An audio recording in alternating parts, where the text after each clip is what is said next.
You're listening to this podcast, so I know you've got a curious mind. Here's a helpful fact you may not know yet. Drivers who switch and save with Progressive save over $900 on average. Pop over to Progressive.com, answer some questions, and you'll get a quick quote with discounts that are easy to come by. In fact, 99% of their auto customers earn at least one discount. Visit Progressive.com and see if you can enjoy a little cash back. Progressive Casualty Insurance Company and Affiliates. National average 12-month savings of $946 by new customers surveyed who saved with Progressive between June 2024 and May 2025. Potential savings will vary. This episode is brought to you by Progressive Insurance. Do you ever think about switching insurance companies to see if you could save some cash? Progressive makes it easy. Just drop in some details about yourself and see if you're eligible to save money when you bundle your home and auto policies. The process only takes minutes, and it could mean hundreds more in your pocket. Visit Progressive.com after this episode to see if you could save. Progressive Casualty Insurance Company and Affiliates. Potential savings will vary. Not available in all states. Yay Networks.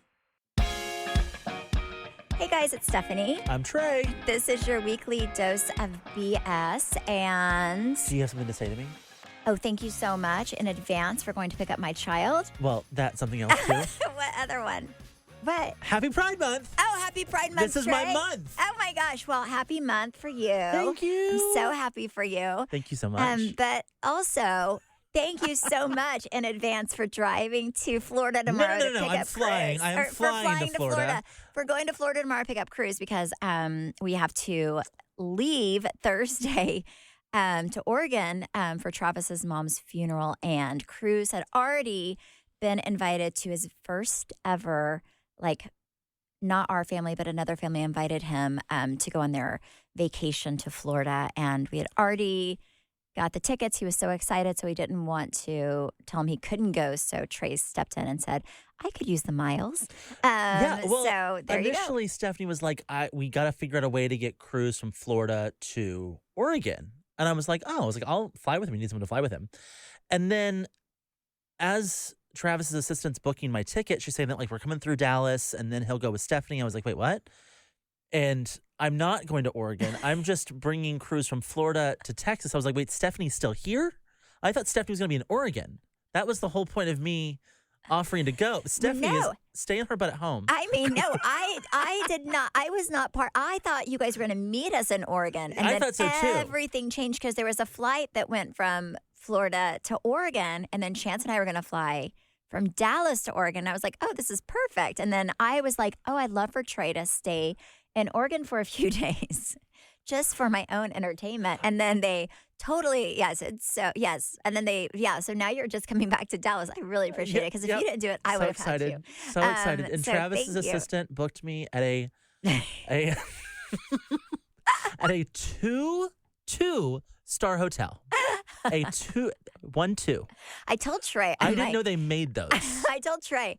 I was like, I know this from experience. I always take all that into my own hands because I have had experiences where people have put me in the middle seat, etc. So yes, I tried to tell you. Well, and she messaged me. She was like, do you want to stay near the beach or near the airport? I'm sure you want to stay near the beach so you can go to the beach and stuff. And I was like, I land at 7 p.m. and we take off at 7 a.m. the next morning. When will I go to the beach? When is that going to happen? Yeah. Oh my gosh, Trey. Well, you're doing the Lord's work. I'm so excited to see my 2-star hotel. I will tell you this much. If I flew down there, I would not be staying in the 2-star hotel. So it does make more financial sense for you to Well, and initially I was like, this is great. I am fighting for my life over here to retain some sort of status with American Airlines. I need the miles. I don't know how many points I'm going to get for this though. I'll let you know if the 2 stars was worth it. I cannot wait to see. I was like, Trey, good luck. Good. Yep. May the Lord be with you. So excited. The mom called me the other day and she was like, I heard you're coming. I heard you're so fun. I was like, whoa, I am just picking up. I am. Yeah. It's going to be fun. Can't wait. It's going to be fun. Yep. I cannot wait either. Yes. So anyway, we are so excited for you. Thank you so much. He's going to get all of I'm gonna get 5,000 miles. Not even. It's going to be 1,100. Yeah. It's not even going to get you halfway to gold. Yeah, not with the way they're changing things up around there. No way. I feel like I need to take you on a trip Yep. You know, you could have, well, you did call me. I started to say, I was going to say, you could have called me and I could have used my Chase miles to get you a decent hotel. But you know what? That time has No, passed. That's okay. I'll be there for 7 hours. And also, you're doing the Lord's work I because am. I feel like we have to definitely talk about this hotel. You know, and on the way here, Stephanie was like, I'll drive to the airport tomorrow. And I was like, no, that'll be a bad time. Like, my flight's at 4 or something. That'll be a bad time to get home. She goes, oh, thank God. I just felt like I had to at least offer. It was nice of you to offer. I'm like, it's rude if I don't. Okay, big news in the Bravo world this week. Bravo and Cocktails actually announced this like a few weeks ago. Erika Jayne has been seen with an alleged sugar daddy. Okay, but who is this guy? I saw pictures of him following her behind her. Okay, so either A, he's her boyfriend, which we will totally find out eventually, I'm guessing. He is old. Or he is somebody who is like her manager or something there. I don't think he's a manager. Well, because here's the deal. The pictures were not that clear, right? Like because they weren't holding hands, were they? There was no like lovey-dovey. It has to be a new relationship. He's some mystery man. He's 80 years old. He owns South Point Hotel, Casino, and Spa in Las Vegas, as well as a NASCAR team. Okay. Oh, wait. Oh, that's one of them. There's also another man that's 71 years old that she's been seen with. He's an attorney. Oh, and he was a friend. Well, he's a friend of Tom Girardi, so that could go either way. So that probably is not okay. But the other guy you think could possibly be her boyfriend. I don't know. She's 51. I didn't realize she was 51. I think we looked that up before, but she looks great all those Beverly Hills ladies look really good. And both of these alleged sugar daddies have been to jail. No way. Yeah, here's his mugshot. For what? No, the one that she let me see. Aggravated assault. Oh no, I hope that they're not with her then. Interesting. Well, so the rumor is that this guy that owns the casino paid for her residency. I could see that. Okay. Because but maybe he's her manager. Like maybe he paid for it because he believes in her. Well, she should not. Apparently it was $5 million, and she should not be spending $5 million on a residency. But that's like been the whole thing with her music career. Like she's paid for the whole thing. Wow. She did not make any money on that tour. I can tell you that much. You don't, because you went. I never went on her tour. No, I didn't go, but she was flying around. I mean, we did a tour. She was flying around on private planes. We did not make private plane money doing our podcast tour. No way. No. No, she lost money on that tour, 1,000%. Because of unless she just, I don't know how much her tickets were. But yeah, probably. Okay, so if this guy's funding her thing, then maybe he's her manager and he just believes in her, or maybe he is her new boyfriend. Well, first of all, regardless, good for her. She's getting her bills paid. See, I think I was hoping that her and Tom would divorce and she would be like in her, I'm going to date like this hot guy stage. Like, I'm just going to date real hot guys and just live my best life with this arm candy. I think girlfriend's just focusing on getting the bills paid. Okay, well, maybe. I mean, you know what? I still, Trey believes it a little bit more than me. This guy does not look like somebody that I would not date him if I were her. Like, she's much prettier than him. I could see her with like a younger guy in like finance or something though too. I can see that. That's what I'm thinking. I think I could see her with like a Wall Street guy. Like some guy who has it together, obviously, but also is like put together, younger, hotter. Yes. Yeah, I could see that. Yes, that's what I was hoping for. I could see that. So I don't know. I don't know if I believe the rumor, but we will see. Also, apparently, speaking of Tom Sandoval has been selling out shows for his, he does concerts. And he's been selling them out. Well, because people love to hate somebody. So I think people are going because maybe they don't like him, but they want to just, I think it's like a little voyeurism thing. You want to just see what it's about. Love him or hate him, everybody knows who he is right now. He's at the height of his career. This is the height of his career? Oh. Love him or hate him, it kind of is, Trey. Yeah. I saw something where he was on I guess he was going to the airport and somebody took a screenshot of him, talking to Raquel. talking to Raquel, and everyone was like, "Oh, this is so staged." And I thought for a second, I was like, "Oh, it looks like it could be staged." However, people were saying he would not be talking to her on speakerphone. Well, if you look closely, he was not on speakerphone. He was using his earpods or whatever headset. So I do think that it was probably legit. Also, let's be honest. I'm just going to say it. If I blew up my marriage or like a big relationship and I was the most hated person along with the person that I cheated with, I would not break up with, I would like be white knuckling this relationship. I would not let this person go. I'd be like, no, we are, even if we hate each other, we are at least going to. No, I don't think they did. I think other people did. Like, they didn't put something on there. No, they didn't put something on social media, but they definitely, because that came out the same day as the reunion trailer. But maybe that was them trying to soften the blow. And then we got back together. But the way he was holding his phone, he was holding it outwards. I don't know. It was weird. I agree, maybe somebody was taking the picture at a different angle. I think he was looking for someone to take a picture. Well, he must love the attention. But all I'm saying is if I were him or Raquel, there is no way I would let this relationship go for at least a year. Just to prove everybody wrong. If I lost everything and I was super hated because of this relationship, even if I didn't like the person, I would stay with them just to show everybody that it wasn't for nothing. Mm-hmm. I would do it. There's no way. I would fight like crazy to make that relationship last. Wouldn't you? I guess. I don't know. I think they're getting a lot of advice, and I think it's a lot of bad advice. Yeah. I did read that Ariana has allegedly made over $2 million in partnerships. I could see that. Over the last few months. How much do you think, Sandoval, Katie, the originals from the show, how much do you think they're making now? They're on season 10 or 11? Mind you, the first 4 seasons, they were making nothing. Next to nothing. Yeah. But how much do you think they're making now? How many episodes do they have? I can tell you. Sorry. I have to. Quick math. Yes, because it makes a difference, guys. 10 episodes, not as much as, 22. Because you get paid per episode. So they're on season 10. They did 18 episodes, season 10. Okay, so I am just trying to think of how much. I only know to a certain extent of what Housewives make because I only did season 5. Mm-hmm. So let's say that they are making. So say double that, I guess. Or well, what, do you now think? I can't say. But that's they not would make necessarily a lot. Because unless they made up for what they lost season 1 through 4. Yes, so that's what I'm saying. You have to. I would say, let's say $40,000 to $50,000 an episode is what I'm guessing. So $900,000.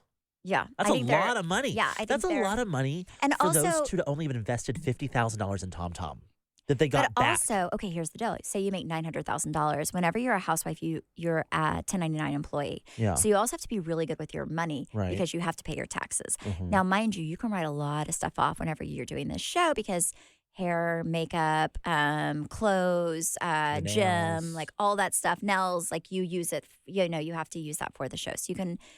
There's tax benefits that you get for that because it is part of your job. But you're at $900,000. You live in California. I believe the taxes are. When you're making that much, regardless, you're in a high tax bracket. Yeah. So probably a good 40 to 50 of that is going to taxes. Managers. So, and then when you have a manager who gets a cut of the show, right? You're paying what, 5, 10, 15%, whatever they take. But you can make a lot of money in partnerships, especially if you're Ariana.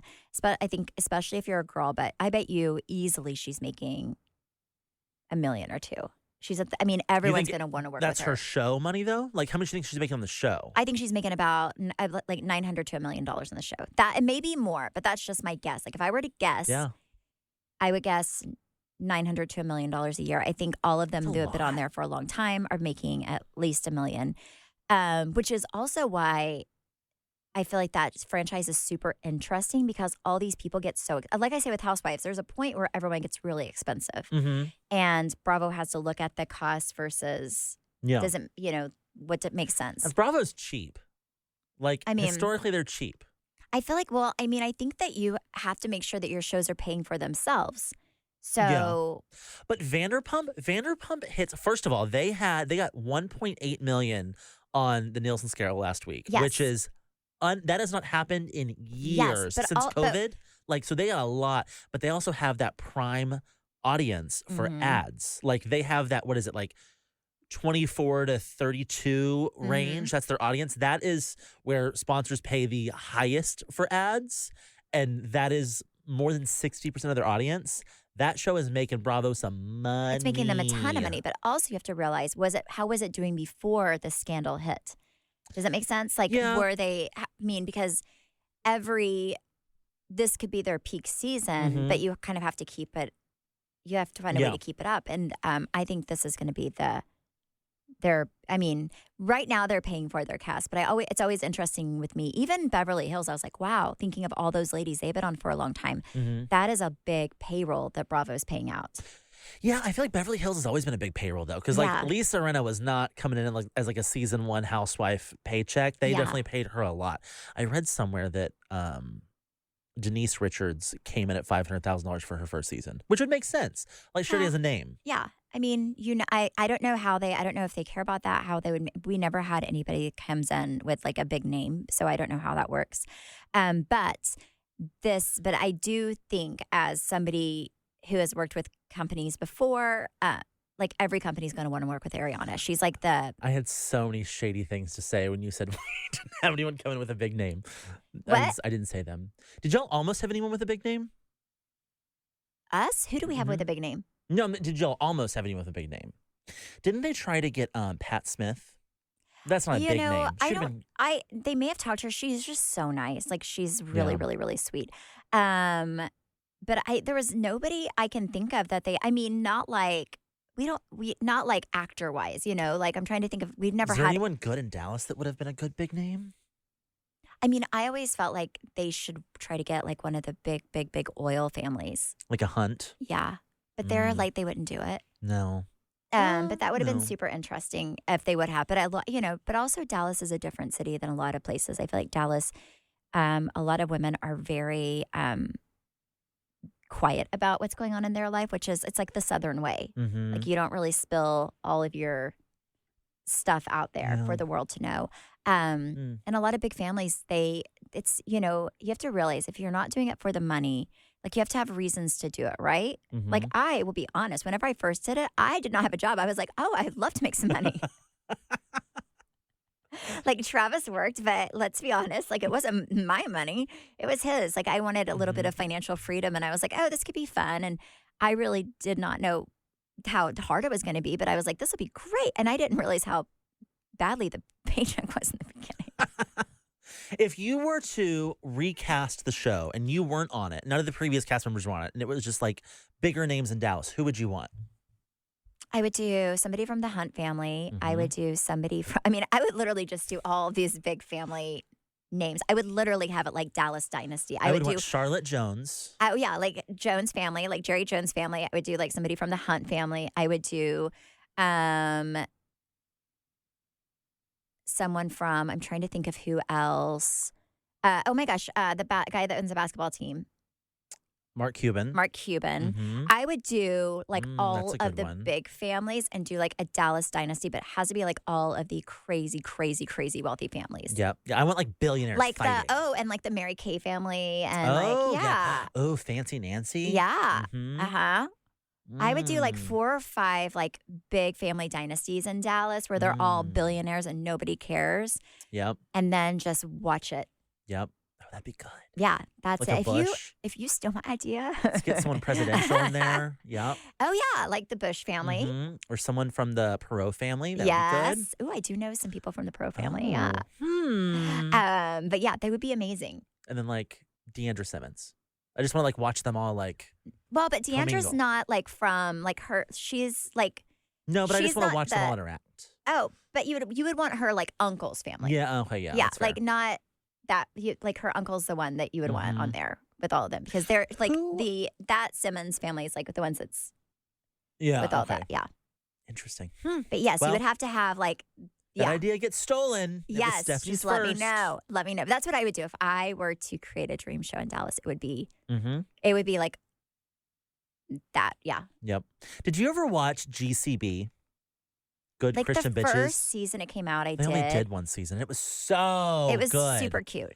It was based on like Highland Park. So Highland Park, like, what, 10, 15 years ago, used to be, it was like kind of like a joke because there was like a Tom Thumb and there was a Chanel store. So you can get your milk and your Chanel bag in the same shopping center. Oh my God. And so it was just like all about that. It was very funny. It was supposed to replace Desperate Housewives and it didn't do as well as it should have.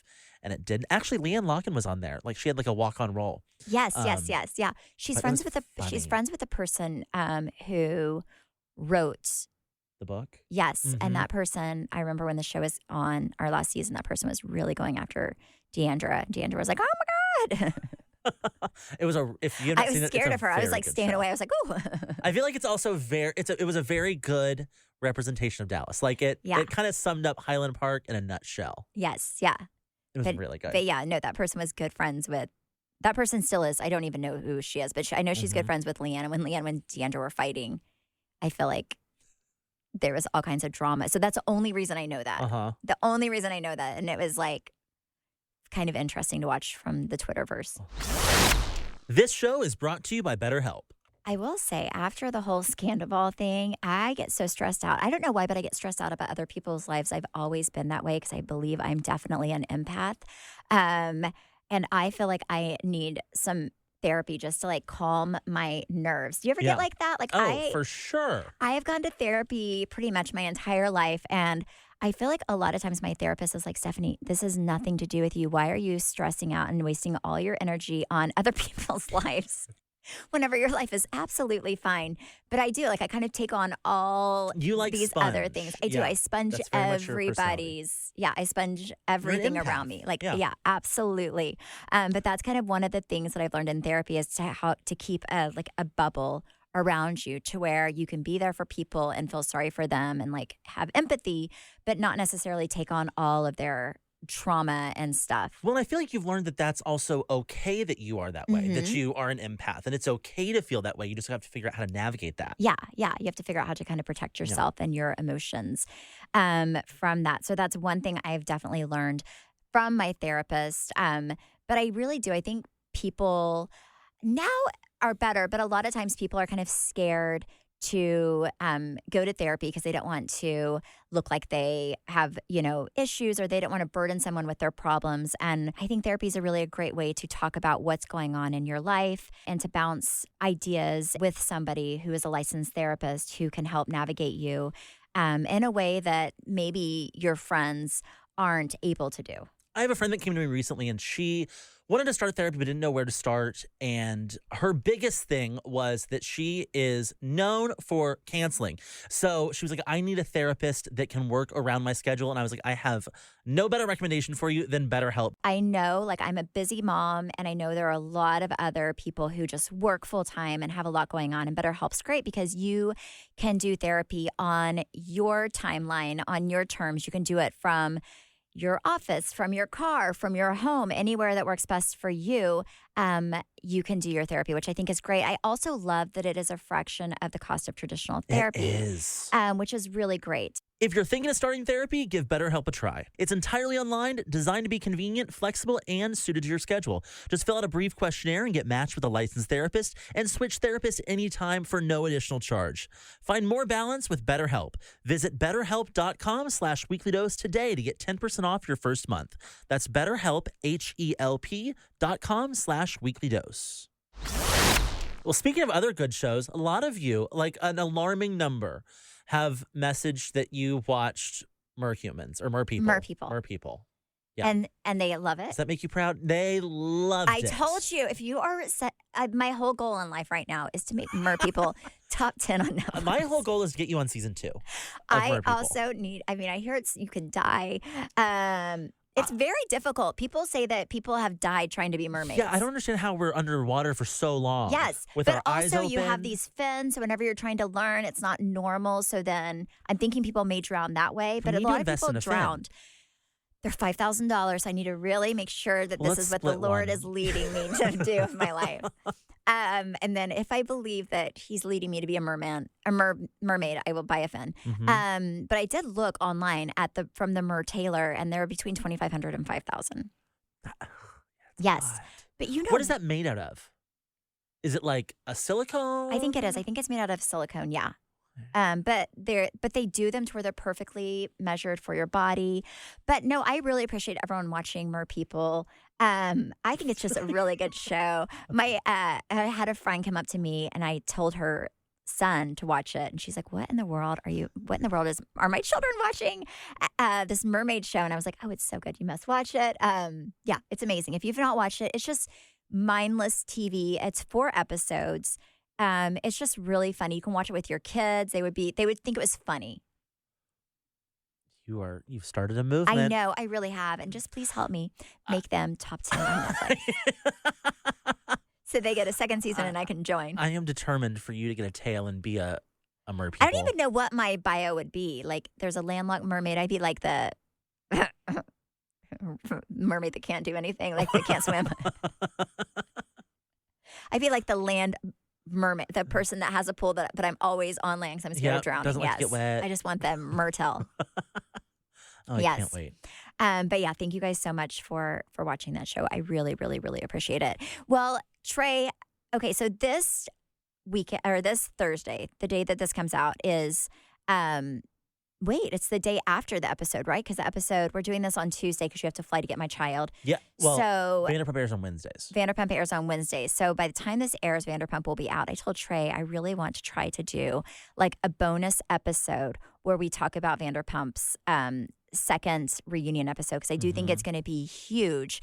What do you think is going to happen now that this comes out the day after it airs? Let's make some predictions. Yes. What do you think is going to happen? Do you think Raquel, I think it's 3 episodes. Do you think Raquel will be out in this episode or do you think they'll wait and bring her out in the 3rd? I think she's coming out in episode 2. Okay. Probably towards the end of 2. At some point, I know that all the cast are asking them if they're in love. Do you think that they will admit that they're in love or not? No. No? But then if they say no, then it's like, then why did you do this for so long? Why was this worth it? Why did this happen? Like, maybe she'll say yes and he'll say no because that was weird in the finale. Yeah. I think that they will say, this is my prediction, I think they will, it'll take them a while, but they will say they're in love because at some point they're going to look like idiots if they're not. Like, exactly why would you do this if you weren't? I think that, do you think she's going to be like very apologetic or do you think she's going to be quiet? Do you think she will fight her battle? Do you think she will fight her battle or do you think Tom will fight it for her? I don't know if she could. I don't know if it'll be a fair battle. I think that Lala and what's his name? James are ready for her. Like, they will eat anyone that walks on that stage. I think they are ready. I don't think that she has enough to fight with. Like, there's no way to justify that. There's no way to, like, what, as her best friend, what do you say to justify your actions while you were sleeping with her boyfriend of 9 years? There's no way to do it. Okay, well, here's my prediction. This is what I think is going to happen. I think that Raquel, just by watching her, Rachel, whatever you want to call her, I think that she, just from previous seasons, because I did go back and kind of watch the Rachella, because I did not watch until this year. And from what I've seen, she kind of has a hard time expressing herself and standing up for herself, whatever. I think that she is going to...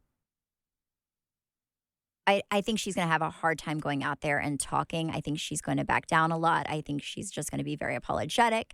I do not see her going in and being really, really strong because I haven't seen her go in and be really, really strong on the show. She reminds me a lot of myself, unfortunately. But see, she can't come on and say, I'm in love with him, but I'm sorry. Like, you gotta, like... You can. I think you can do that. Here's the thing. I think people don't get. Sometimes if you just accept ownership and apologize, that's all you can do because people want you to like accept that you are wrong, right? I think a lot of people, and once you do that, then they can still be mad at you, but there's all the rumors are kind of shut down because you've already said, yes, I'm an asshole. Yes, we did this. Yes, I wish it wouldn't have happened this way, but it did. And I am so sorry. And I feel horrible and I'm working on myself because I know, I think a lot of Raquel's problems, and I've said this before, is that she has very low self-esteem and she does not know who she is. And she uses men and the affection of men to validate who she is. Mm-hmm. So like if I'm good enough for you and you like me and I think Ariana's great. So if you want me over her, then that says a lot about me as a person and my value. Mm-hmm. That's what I think happened. And she's got to learn how to not do that in her life where she's okay on her own. But I don't think maybe if she was really in major therapy, then I guarantee you she was the one that broke up with Tom. Because I think she probably looked inward and realized that why she was with him was not the right reasons. I don't think he would have. But I don't think Tom would have ever left her. I totally agree with that. Yes.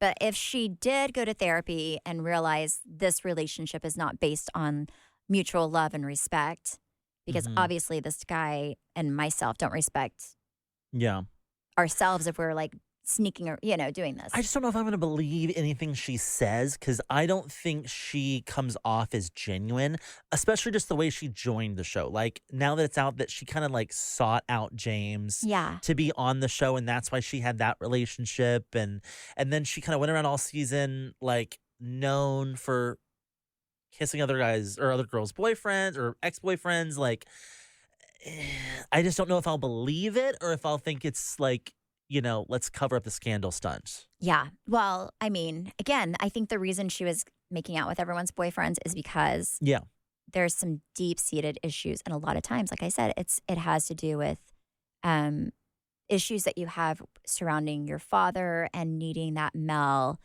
validation. And so that's just what I think. Mm-hmm. Yeah. I agree. But I'm interested to see her at the reunion. I don't think she's going to come out guns blazing. I think she's going to come out like, I hate my life, and she's going to go deep into her shell as soon as she gets out there. I don't think she can handle the heat that's coming. Oh, absolutely. No way. No, I think she's definitely going to. Which makes me wonder if she'll do another season. I don't think she will. That's just another prediction. Of course, Tom is going to come out and do another season. I don't think she will. If it was my child, I would be like, please. I would be like, don't do it. I would never wish that on my kid. Mm-hmm. No, absolutely. So, and she's young. I think she's younger than. She's 26. Oh, never mind. Why did I think she was like 21 or something? I thought. Oh, no. But also, she's 26. Tom's what, 40? 40? Yeah. I think, yeah. It's like a big, you're having. That is a big. If either of them should know better, it should be, his brain is fully developed. He is like dumb as a box of rocks. He should know better. Anyway, but I'm interested to see. But I think Tom will fight a lot of her battles. And I kind of feel a little sorry for her because she's going to get her butt handed to her and she's not going to know how to take it. Yeah. Well, good luck. Yes, good luck, guys. Good luck. This episode is sponsored by BetterHelp. BetterHelp's 2026 State of Stigma report surveyed 2,000 Americans and revealed that 85% of Americans believe that getting support is wise, yet 74% say that society discourages people from doing so. And I find that very interesting because I feel like for so long, the stigma around therapy has often been that it's so expensive, but that is really where BetterHelp comes into play. BetterHelp has over 30,000 therapists worldwide with the largest online therapy platform and have served over 6 million people globally. And it works with an average rating of 4.9 out of 5 stars for a live session based on over 1.7 million client reviews. BetterHelp's therapists work according to a strict code of conduct and are fully licensed in the US. BetterHelp does the initial matchmaking work for you so you can focus on your therapy goals. All you do is fill out a short questionnaire to help identify your needs and preferences, and their over 12 plus years of experience and industry-leading match fulfillment rate mean that they typically get it right the first time. But if you aren't happy with your match, you can switch to different therapists at any time from their tailored recommendations. Don't let stigma stand in the way of support. Start therapy with BetterHelp. Sign up and get 10% off at betterhelp.com/weeklydose. That's betterhelp, HELP.com/weeklydose. Some of the best summer pieces are the ones you end up wearing on repeat. They're comfortable, versatile, and somehow right for every occasion. That is why I love Quince. They make elevated essentials with premium materials like European linens, organic cottons, and washable silks without the traditional retail markup. We have been very loud and proud about how much we love Quince on this show. I'm actually wearing their jeans right now. I love their t-shirts, but when I tell you their underwear is so silky soft, you have to try it to fully understand what I'm talking about. Every single thing I have ordered from Quince, I had absolutely loved. And they're expanding into other verticals now too. They have caviar, they have couches, they have you name it. They've got their bedding. I've heard is incredible. I haven't ordered it, but I have heard their bedding is incredible, and I can testify everything I have bought from Quince I've absolutely loved. Ooh, including their denim. Quince also has beautiful 14 karat gold jewelry that adds subtle finishing touches. Simple hoops and dedicated chains make the most effortless outfits feel very intentional. Everything at Quince is priced 50 to 80% less than similar brands.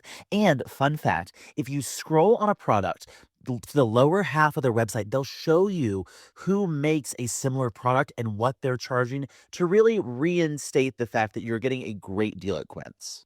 Make your summer wardrobe feel easier. Go to quince.com/weekly dose for free shipping on your order and 365-day returns. Now available in Canada too. That's QUINCE.com/weekly dose for free shipping and 365-day returns. Quince.com/weekly dose. Okay, did you watch the Hillsong documentary that came out like a few months ago? Wait, Hillsong Church? wasn't this like a year ago? Didn't they have something Maybe a year it was ago? a year ago. It was a long time ago, yes. When the whole Carl Lance scandal happened, Uh-huh. it was interesting, and it kind of exposed a lot of Hillsong Church's wrongdoings. Well, there's a new one on Netflix that Carl Lance did, further exposing Hillsong Is it Church. it's on Netflix? Yes. Okay, so I saw it, but I thought I had already watched it, so I'm going to totally watch it. Okay, you used to always want to go to that church when we went to New Yes. York because you Well, were like, the music's great. I the- think we went yeah. one time. And that's like their thing. And so in this documentary, they have a lot of the people that were on like the music team that kind of speak about this. They were paid $180 a day for music, but they got nothing from the song's profits. That's crazy. And the music is really what Like propelled them.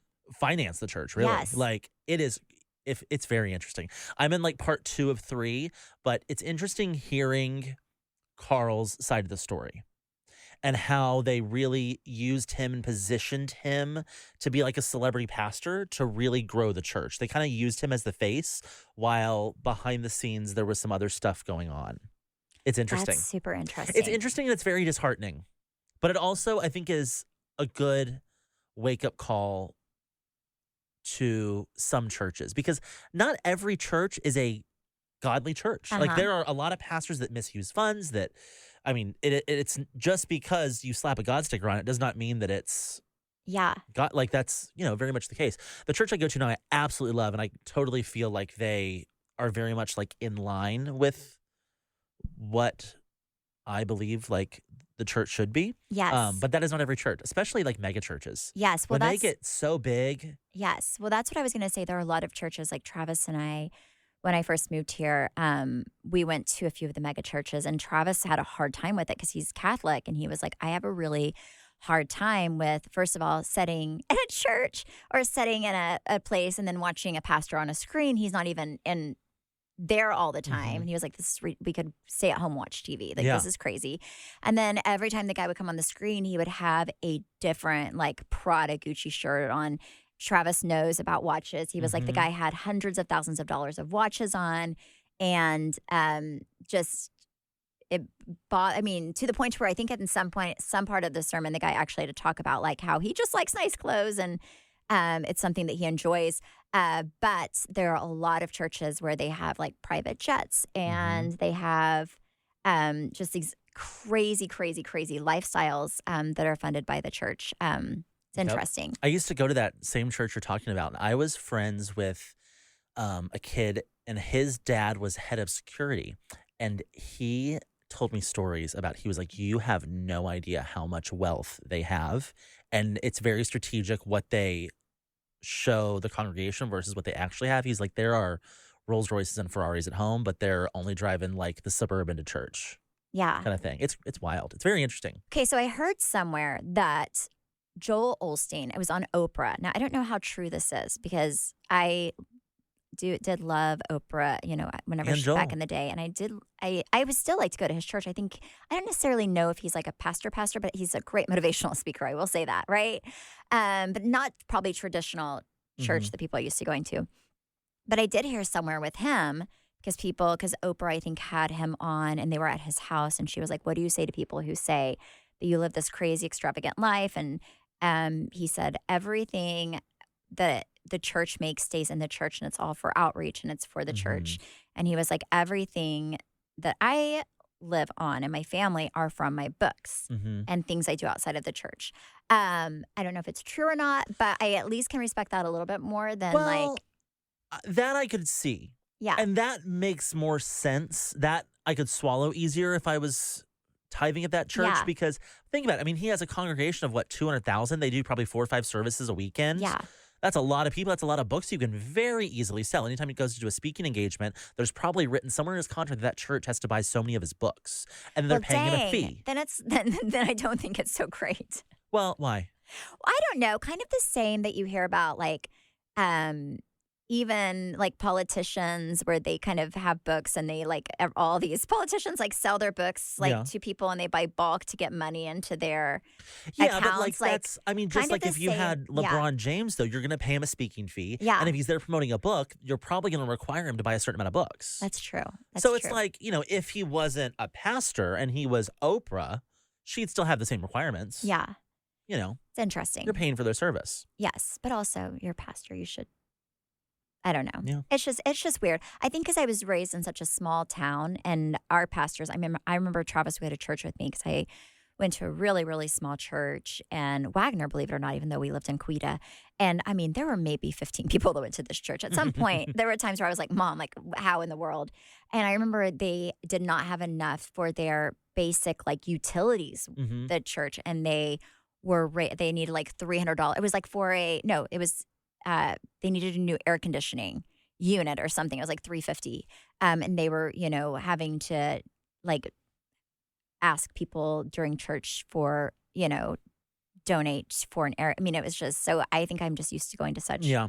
And that was another poor interesting churches. part of the Hillsong documentary that Carl Lance did, because he was specifically talking about the New York branch that he came here for, and then they started growing to other cities in the United States. But there was one lady that was a volunteer, and she said as many services they did, as many people as they connected with in a weekend, they needed I think it was 1,500 volunteers. It was a lot to make that happen, and a fraction of that is on staff, maybe 20 people. And the church that you and I are talking about, it's very much the same way. It's very much volunteer-led to keep payroll small. Well, this one lady was saying they required so much of her as a volunteer that she really wasn't able to hold a full-time job, but they really needed her service. And so she went to them and said, hey, guys, I just can't afford to keep doing this. I'm going to be late on rent. And is there anything the church is offering to help us with that? And they were like, oh, no, it is illegal for us to give you money. We can't give you money. And she was like, no, it's not. And they're like, no, yeah, that's highly illegal. We can't give you money. That is so crazy. Well, and then also, she ended up having to leave. If I remember correctly, from their first Hillsong thing that I watched, they also kind of treat people differently. Didn't they have it to where they had certain people that could, come in and set they had VIP spots and they had. Well, a part of their growth plan was Justin Bieber, Selena Gomez, Kylie Jenner, Carl Lance famously baptized Justin Bieber. They had Selena Gomez on stage for a while. Justin Bieber sang there for a while. It was Yeah, so they were a celebrity church. Yes.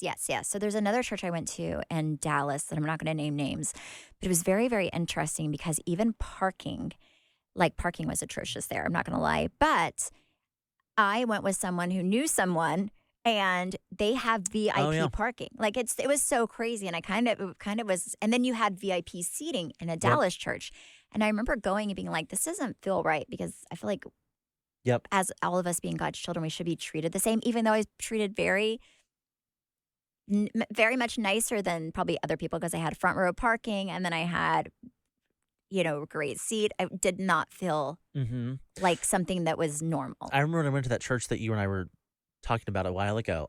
There was someone that had a couple that had recently gotten off a reality show, and they were always like escorted in, but it was like they almost like the church wanted to make it known that they were being like escorted in and escorted out. I don't think the couple was asking for it, but the church very much wanted like that appearance of like, look at them kind of thing. Yeah.